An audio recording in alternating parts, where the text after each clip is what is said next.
Hi guys, Hector here with a super quick mini guide to Banana Codex Rep 2. This was the strat that my group personally used for Replication 2. It's only not in the main guide because nobody in Party Finder seems to be doing it right now, but I do think it's a pretty big improvement over the standard Party Finder strat. A big difference for this strat is, whilst Agent is being cast, the boss is already facing D, and we're going to do everything in this entire strat relative to D as our new north. So I'm just going to twist everything, and whenever I mean north, I mean D right now, even though that's actually west.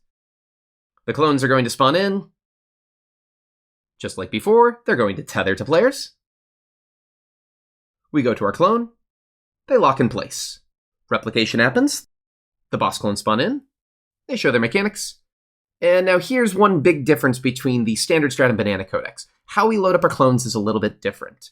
From north to south, we're going stack, cone, defamation with the Banana Codex version of it, as opposed to the usual one, which was cone, stack, defamation. We'll see why a little bit later. We're still going to do the same style of acting light parties, so any players in this group are acting light party 1, they look northwest and counterclockwise for their clone mechanic.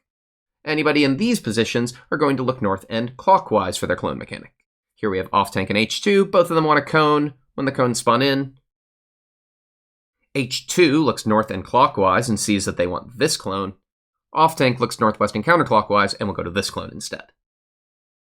When we position for the mechanic, this is very similar to the standard PF strat. The major difference is that the cones and the stacks are swapped. We go to these same positions with the boss clone in our relative north, right middle of the diamond. Defamations are out to the southern corners, no tethers all the way south, everyone else hugging the wall. The boss jump and the cleaves go off, followed by the defamations. We stack up in our acting light parties with the cone players a little bit more towards mid.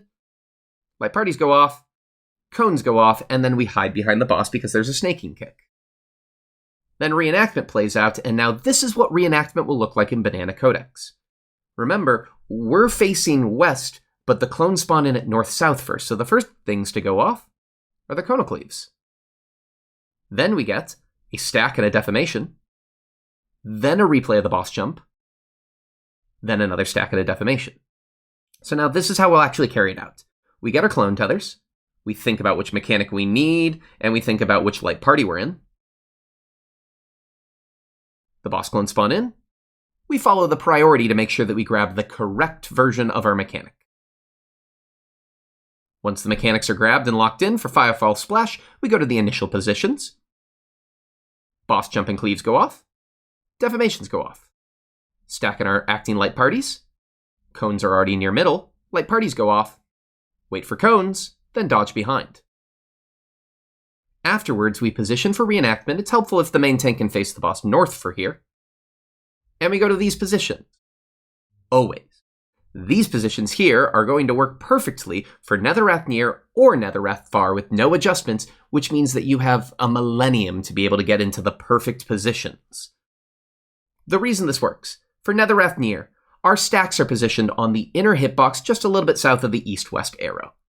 If it's Netherwrath near, they are automatically going to bait the AoEs onto them, and they'll share it with their conal partner.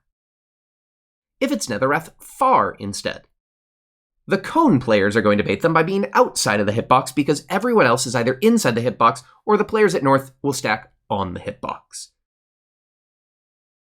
Netherwrath near and far are going to go off at the same time as the first clones, which are just some conal AoEs. So the only thing that's important is the H1 and M2 are cone players who are our Netherwrath far baiters if it happens.